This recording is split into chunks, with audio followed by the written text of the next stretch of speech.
Hey, yo, foreigner, you crazy for this one. Yeah, they think I'm jab riding when I'm left hooking. Fiends say they love me cause they know I keep that sack moving. Sad to say, but this the life that I have grew in. I had to hustle, skipping class, man, I was true in. I can flip some packs and teach you how to do it. This the real deal. Better watch your back cause people will kill. Kill Bill, kill switch on the Glock, yeah, this the real. And people spin around them blocks just like a Ferris wheel. But that's enough of that. Let me tell you about my life and where I grew up at. I grew up in the south of Topeka. Then I moved to the east in the streets and I ain't fucking with neither. I ain't the type to go with kill or go and sit on that block. I'm the type to get some. What's going on, Bucket Discussions family? It's the boy Jay Coop, man, 1/3 of the Bucket Discussions podcast. And hey, man, I'm here to remind you to make sure that you guys are tuning into our previous videos on the Bucket Discussions YouTube channel. And make sure to also stay tuned for more great basketball content coming. Welcome to the Bucket Discussions channel. Today, we're collabing with InkedNBA. My man, Matt Mangano. Am I saying that right? Yeah, that's good. Matt Mangano, man. He hopped on the show. This is dope, bro. Insane to me because I'm used to watching InkedNBA interviews and seeing bro on the other side of the equation, bro. So this is dope and crazy to me. But today we're joined by the founder of InkedNBA. Obviously, tattoos have been a huge part of the NBA and culture in general. So for Matt to go out on his own and build this platform and start his own community and just really enhance it and be able to celebrate all the dope ink, the tattoos, whatever you want to call it, I think it's insane. I think it's dope.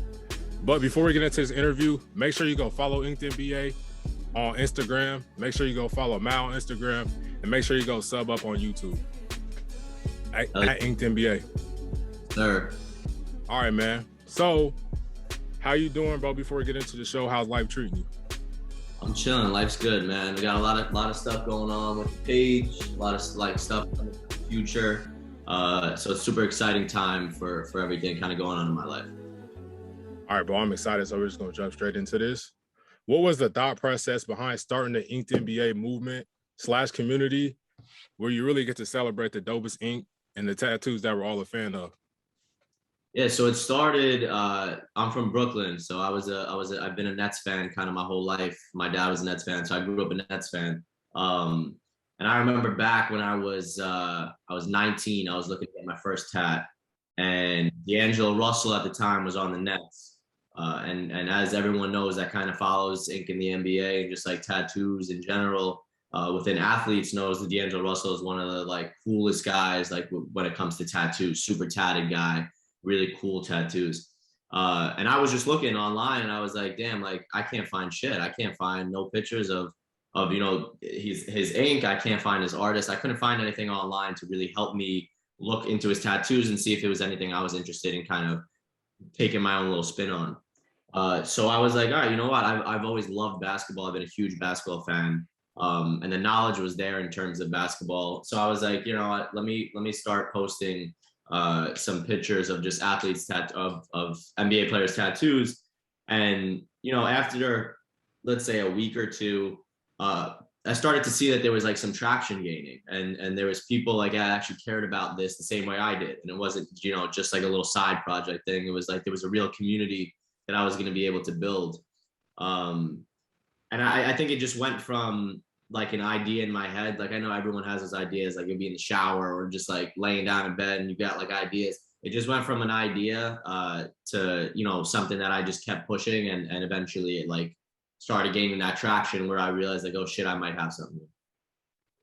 So, bro, when you started the page, was it just InkedNBA or was it just you just, what was the name of it? Was it just a regular page where you just start posting tattoos?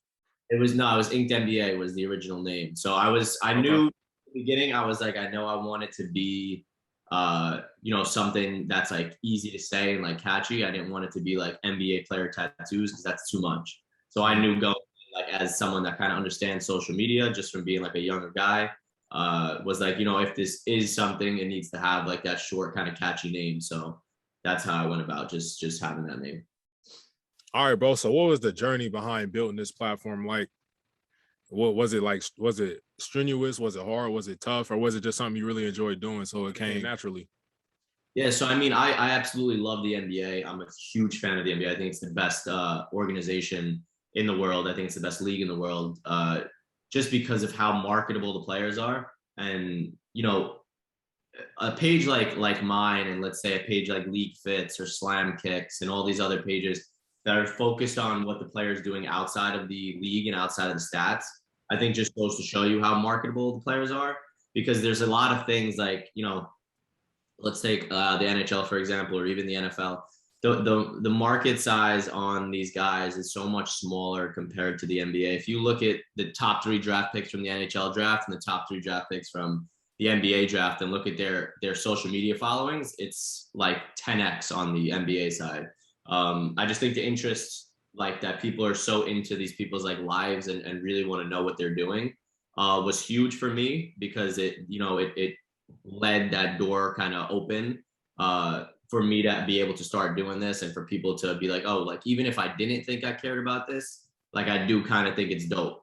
And I think that's kind of how it started. I think when I was posting players' tattoos in the beginning, it was either like stock images I'd find online, or I was sending probably like 100 DMs a day to players. Like I would hit up every player I knew of in the beginning, and I was like, "Yo, what's up? Listen, I'm posting NBA tattoos. If you have any pictures, let me know."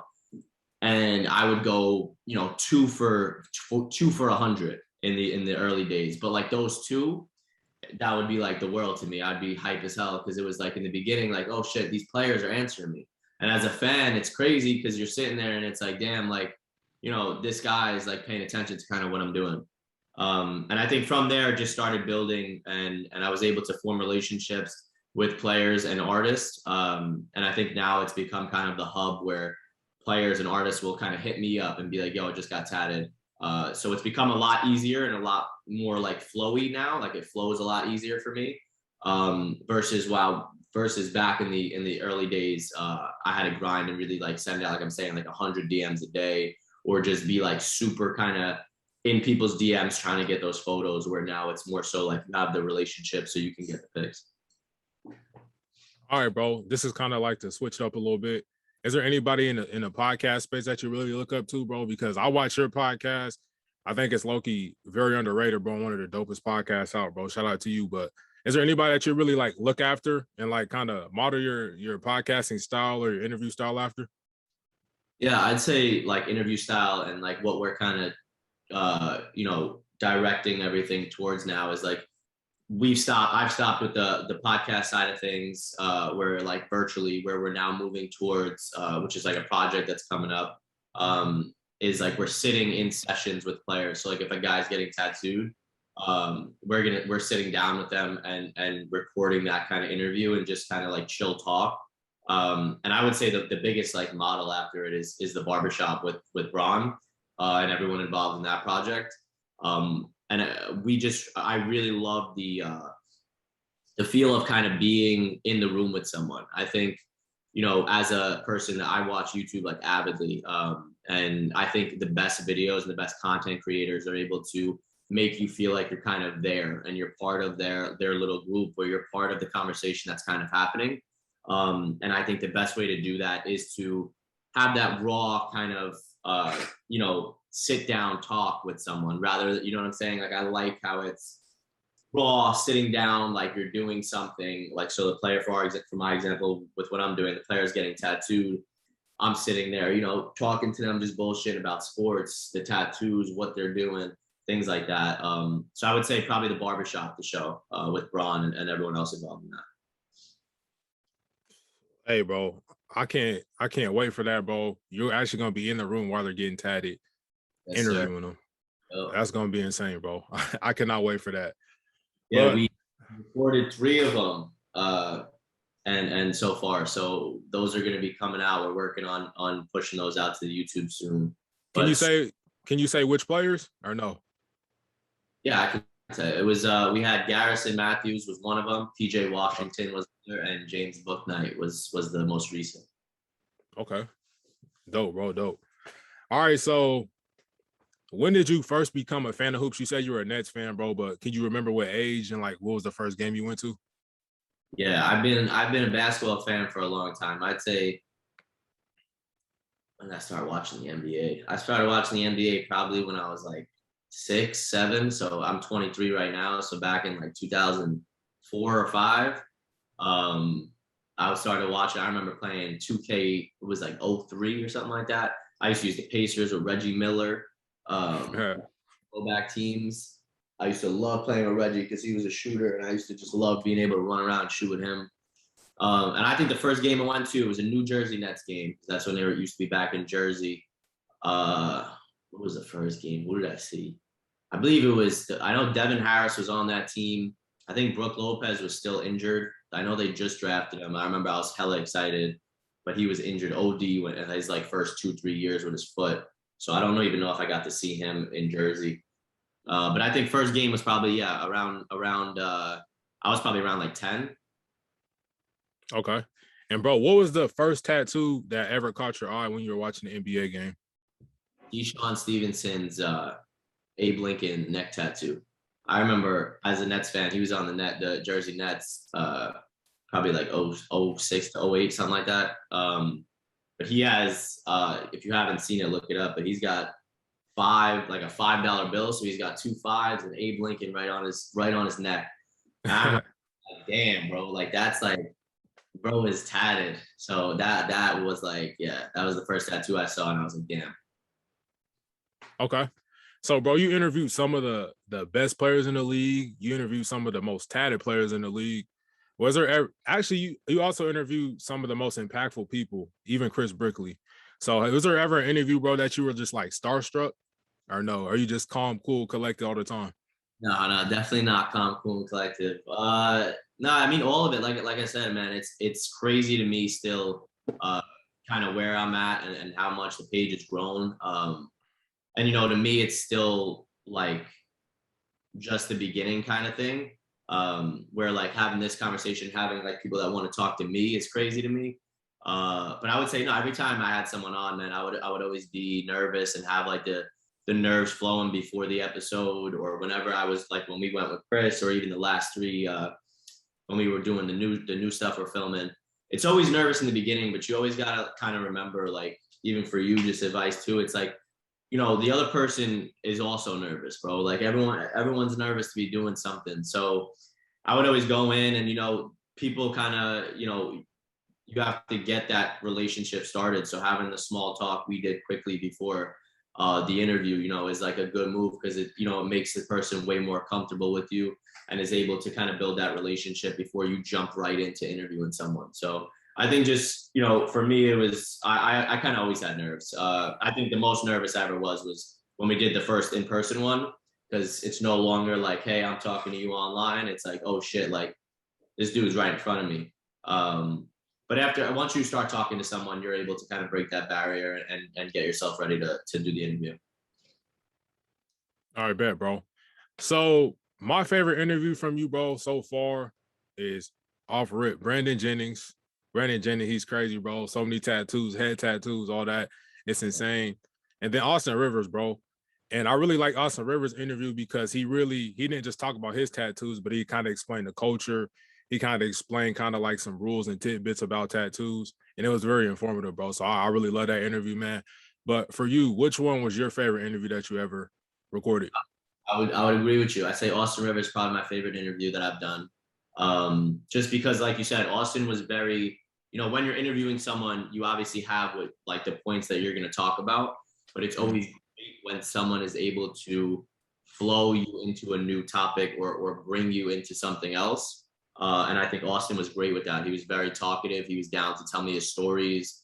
And he just shared a lot. He was really cool. Terrence Ross, I really enjoyed too, because again, he was a guy that, he might not have so many stories about himself, but he had stories about, other guys in the league and just other things going on in the league. And just like my favorite player that I interviewed, is Brandon Jennings. I'm a huge Brandon Jennings fan. So for me, when he agreed to come on and kind of talk to me, that I was super hyped for, because he's like a legend in the tag game. For sure. All right, bro. Who is the most underrated tattoo NBA team in the league that people really just don't pay attention to? Team. I mean, the best team, so not underrated, but the best team is the Hornets by far. Hornets, the most tattooed team of all time. That roster is nuts. Every single one of them's got crazy. LaMelo's getting up there too. Exactly. Yeah. And they're all young too. So they're all super interested in that culture. Whereas if you have like a little bit of an older team, guys come in later to the ink game and aren't so into it. So I think any younger teams, like I think the Rockets have a good squad of guys that in the future will have a lot of good tattoos and are starting to get super tatted. Who else? I mean, as a Nets fan, I guess biased, but I think Nick Claxton's ink is sick. I think he's got a lot of good ink. KD obviously has his. If I don't know where he'll be at in the future, but Nets low key got some guys with some good tats. KD, start showing off your tattoos, man. We want to see him. Facts. Put that out there. KD be wearing fucking leg sleeves. Covers them all up, bro. Like he has some dope ink too. Yeah. All right, bro. Give me your most underrated player in the league that people just don't pay attention to. Tattoo when it wise? comes to ink. When it comes to ink. Austin Rivers, bro. To this day, I when I do the teams, when I do the tattoo teams, that's normally in August. So that's coming up. But whenever like last year, I put Austin first team and people were bitching about it.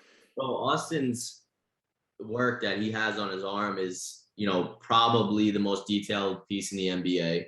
And then he has a bunch of tats on his legs as well that are just super quality. So he's a guy that like has a ton of ink and it's just a guy that's slept on because he's not such a huge name anymore. He's not really like, you don't really see his name on ESPN, House of Highlights, shit like that. So a lot of people forget about what he's kind of doing. But Austin is definitely a crazy tatted guy. And then I would say Aaron Gordon as my number 2 pick. Aaron Gordon is one of those dudes. He has everything under the jersey. So like thighs, back, stomach, and he's got some really, really cool tats. That's a good name, bro. I wouldn't even pay attention to Aaron Gordon, but I'm definitely going to have to look that up and check him out. Yeah. All right, bro. So on a recent podcast, I don't remember who you were talking to.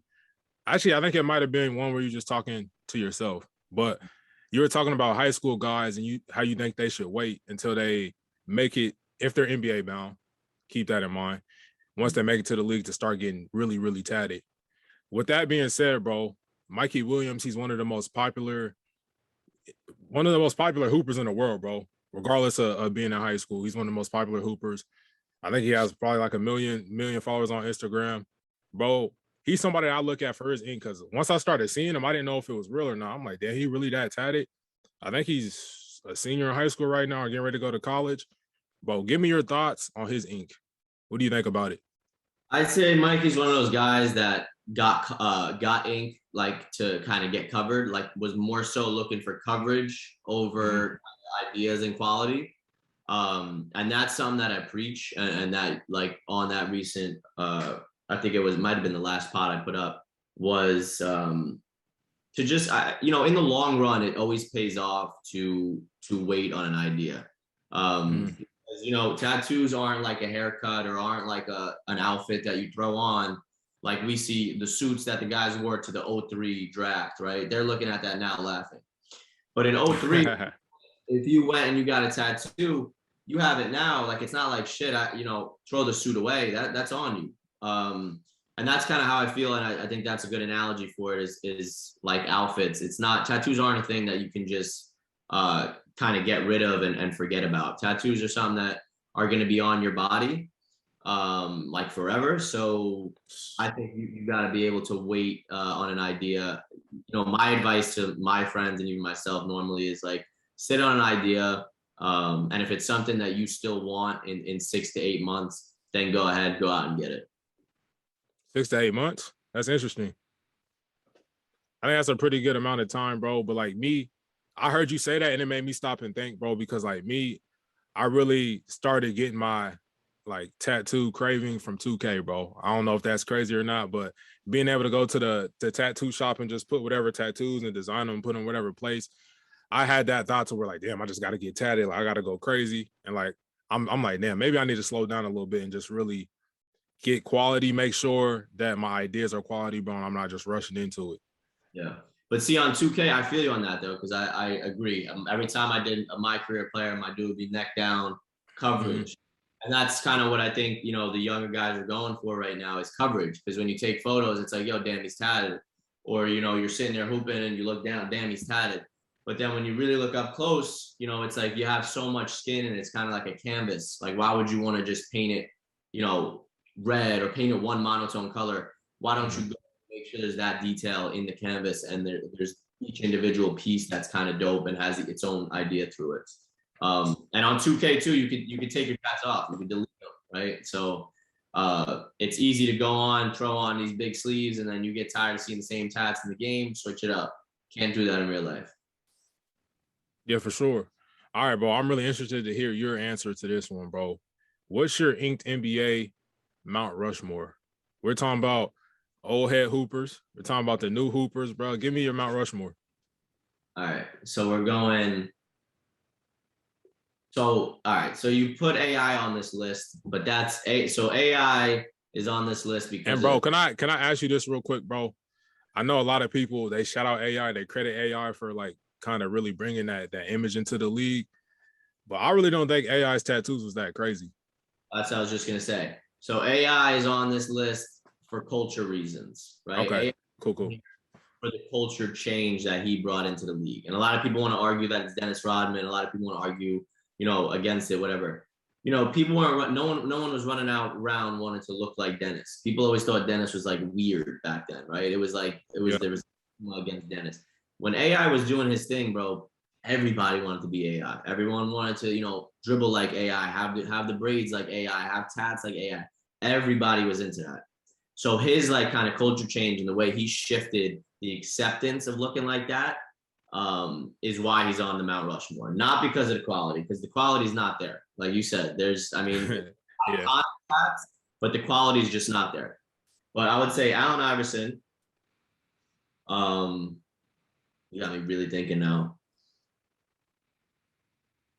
I would say Wilson Chandler, which if you're not super into, you know, basketball, it's not a household name for like random. That's a good pick. But Wilson Chandler is a dude that is neck down, has face tats, and has always been tatted. And he's a guy that I think kind of was one of the first dudes in the league that kind of had that and made it acceptable. I feel like I have to throw Birdman on the list as well. And what do I got? One more, right? Rushmore is what, 4? I think one more. Fuck. Think long and hard, but they're gonna be holding this one against you. I would say, shit. Now you see, because if I put, I feel like JR's got to be on here, but at the same time, I think Jordan Clarkson's influence over the last 3-4 years since he's been getting tatted is just as big. But I'm gonna have to say JR. So I'm gonna say AI, Wilson Chandler, Birdman, and JR. Wilson Chandler and Brandon Jennings can be interchangeable. That's my one little note, but that would be my list. And all those guys were Denver Nuggets at one point, bro. That was an underrated tatted team, bro. That was probably one of my favorite teams, first favorite teams when I first started watching basketball, man. So shout out to the Nuggets, man. That was like 08, 09. And they had Melo too. Melo was tatted. Yep. Kenyon Martin was on that team. He was tatted. Crazy. All right, bro. So you cover all the tattoos in the league. What does your tattoos mean? What's the story behind yours? So mine are just, I only got 3 at the moment. Definitely That's dope, bro. Need to get more. For me, it's just again, like I said, it's like when ideas come to my head, I always like sitting on them and just making sure that it's something I want. And I'm still super young, like 23, and I just want to make sure, like when I'm, 35, I'm not like, fuck, I wish I didn't, cover this full arm because I got an idea for a full arm, or I wish I didn't, So I've just been super patient with mine. I can't wait to be tatted. I can't wait for my next session to be, add more tattoos and stuff. But for me, it's just like a making sure I'm going to an artist I want, an artist that is going to kind of kill the project that I have. The meanings, my stuff don't got meaning. For me, it's like, obviously a meaning. I think a meaning can make a tattoo, and I think a meaning can save a shitty tattoo. But I think as long as it's again, like it's tattoos, I look at it as artwork. So If I'm getting cool art on my body, it's like a canvas to me, and it's just like if it's adding to the kind of look that I want and that art is making me happy, I think that's really all that matters. So, bro, what's your goal with the tats, bro? Are you trying to get sleeves? Like, what's the goal with it? Yeah, absolutely. I want a full left arm to start and a full right leg. So I want to have like that like asymmetrical look, like fully tatted here, fully tatted here. And then eventually, I mean, I'm super into it, man. I love tattoos. Like I said, I think it's art. So I think it's as the years go by, I'll meet different artists and kind of have those connections and fall in love with their art. And want to be able to have that art on my body. So I think as the years go on, I think I'll eventually be, covered neck down. But that's like okay. Yeah. I gotta get out. I gotta move out of my house too before I do that because Yeah, bro. I wanna touch on that, bro. I heard you talk about your mom in one of the podcasts, bro. Has she came to grips with the fact that you're gonna get tatted? You're gonna have full leg and full arm very soon. Has she came to grips with that? No, not at all. Not at all. She yeah, like you would think, right? With all the shit I do with tattoos and stuff. No, she's still not around to it. And I just think that's like just a culture thing and an age thing. I feel like old heads still aren't into kind of understanding what's going on with tattoos, and they don't get the way that our generation kind of looks at it. But I think, I mean, it's the same thing like we're seeing in the league. Just the acceptance of it is going to just continually go up, and I think just as we progress as society, I think, it's going to be more rare to not have tattoos than to have tattoos, I think. Yeah, for sure. And like right now, what I'm at 5 tattoos, bro. And my mom, she told me like, yeah, Taj, no more. Like, okay, maybe you can get one more, but after that, I want to see no more. So it kind of feels hard. Like, I don't want to disappoint my mom. Did you have that feeling at all?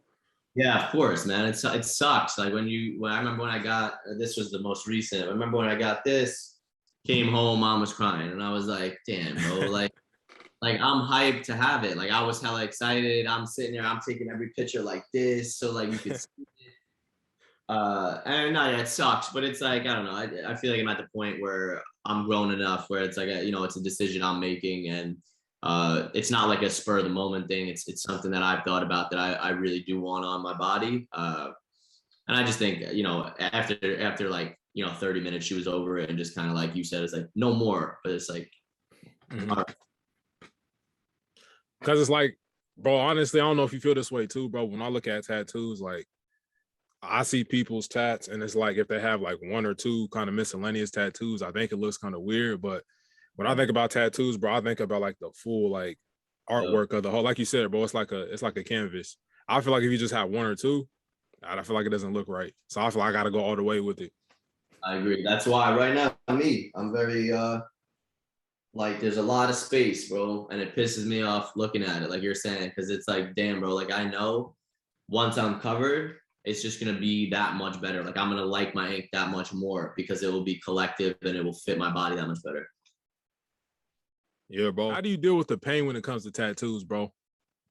What's your process like? I'm a music guy. I like listening to music while I'm getting tatted. I think the second you focus in on the pain, like once you sit there and you're like really thinking about what's going on, is when you're fucked. Excuse me. I think just music and kind of distracting yourself. So like throwing on Netflix or something, like watching something, having something to do.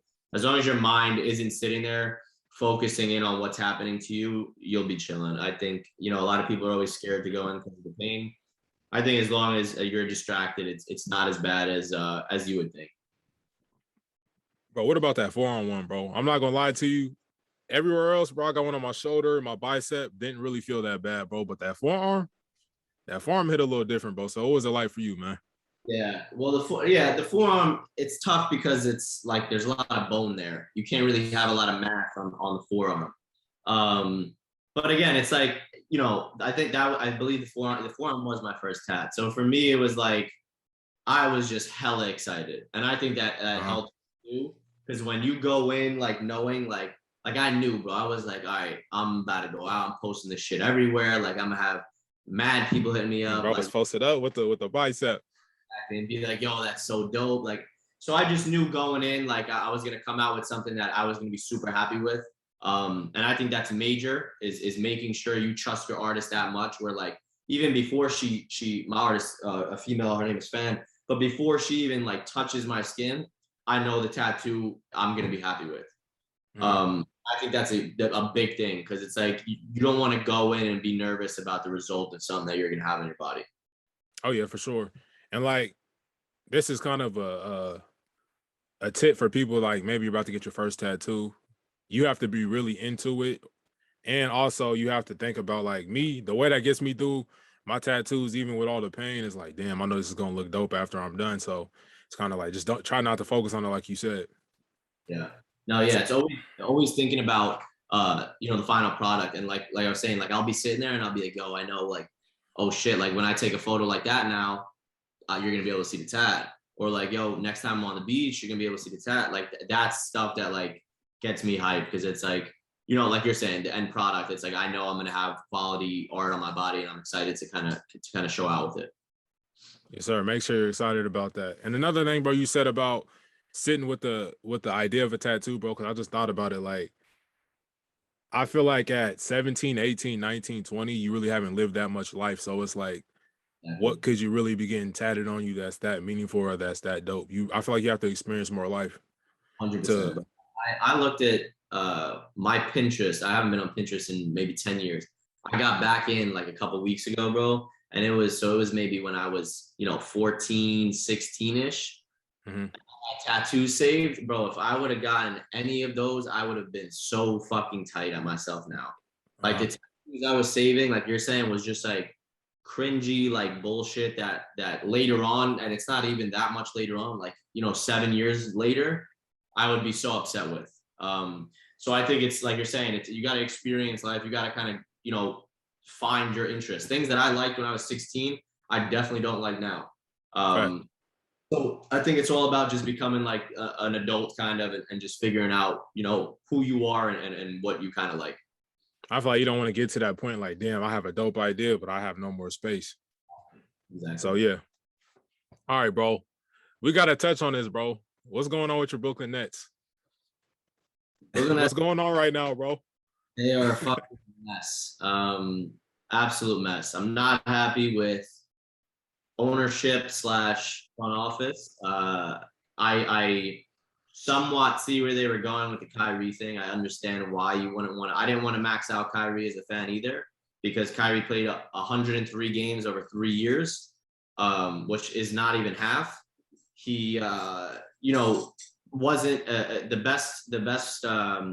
What is it? The best ability is availability, and Kyrie wasn't available. I think Kyrie's one of the most skilled players of all time, but if you're not on the court, it doesn't matter, right? So I was happy with them kind of going the route of trying to get him on like a 2-3 year deal. He wasn't down for that. From my understanding of like the whole what happened was kind of the Nets weren't willing to pay Kyrie his bag, and then KD got upset about that. So then that's why KD wants out now. I don't know. I think the current roster, if you leave Kyrie and KD on this team, I think we've had a great offseason. I think Ben Simmons will come back and be that defensive guy and be able to get those rebounds, assists, and points when needed. And I think he'll fit great with our roster of shooters. But if KD does go, I think the package coming back will be tremendous. So I think it'll be exciting times as a fan, just because it's so many new players and picks added to a team. But KD's one of my favorite players, so it would suck because KD's generational talent. I think the best scorer of all time. And it's gonna suck to see him go, but we'll see what happens. I'll be very happy with Scotty Barnes on my team though. So if he does go, I hope with Scotty and some other pieces. Yeah, bro. So when Ben Simmons got traded last season, I was excited about the Nets, and I feel like we just never got to see them at full strength. Ben Simmons obviously didn't play. KD, Kyrie, it's just been like a whole missing match with the lineups, bro. And I feel like y'all have a great roster, like you said, bro. So many shooters. And KD to leave, I don't understand. Like, honestly, I really don't think there's a good enough package that you could ever get back for a player like KD. And then who knows what's going on with Kyrie, man. And then I'm really not a big fan of Steve Nash as a head coach, bro. So I really just don't know. Yeah. I feel like that should just run it back one more time, see what happens.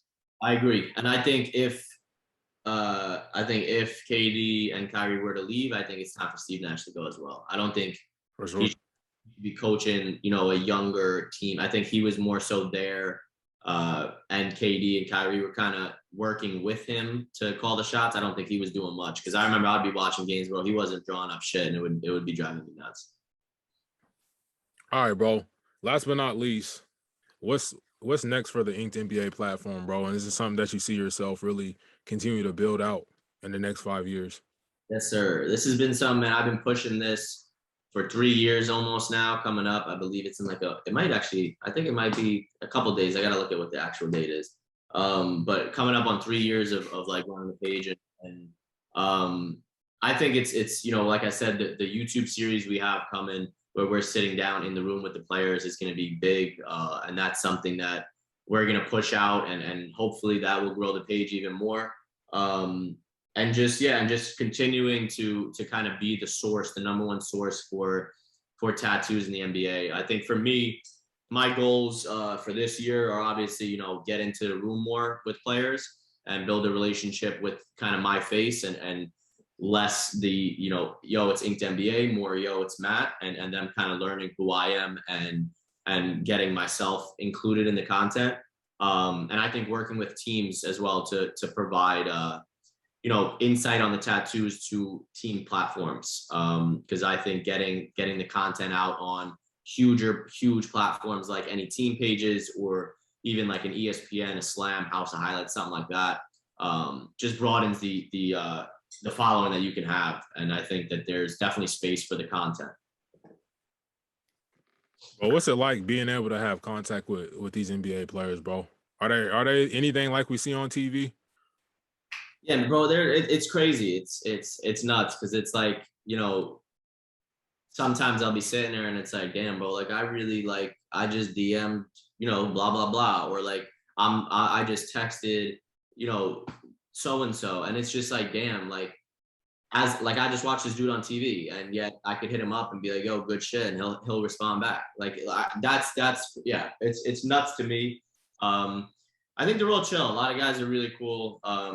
There's been a share of like where it's hard to get guys to commit to things when they're in the NBA, like for the podcast side of things, it's hard to get guys to lock in dates and times and things like that. But understandably, there's a very busy schedule they have and just like a lot going on. But no, for the most part, guys are really cool. And I think people are just super into the culture around tattoos. So they're really willing to share their photos and share the stories they have behind the tattoos. All right, Matt, bro, thank you for coming on the podcast, bro. I'm definitely going to be looking forward to you and watching all your growth, bro. And you just know I'm going to be supporting the whole way. Appreciate you, bro. Great interview. Good questions. I appreciate you having me on and having interest in kind of what I'm doing. I appreciate that. Jungle like I'm Conan, count up with both hands. Switch the flow like it was broken. I'm on the road, man. Making plays just like DeRozan. I shoot my shot, and that shit wetter than the ocean. I brag a lot, but with the wind and come the boasting. I made a lot from them apartments that I sold, and he didn't make it up to college. So them streets where he enrolled in. I know I'm a scholar from the moments that I was exposed in.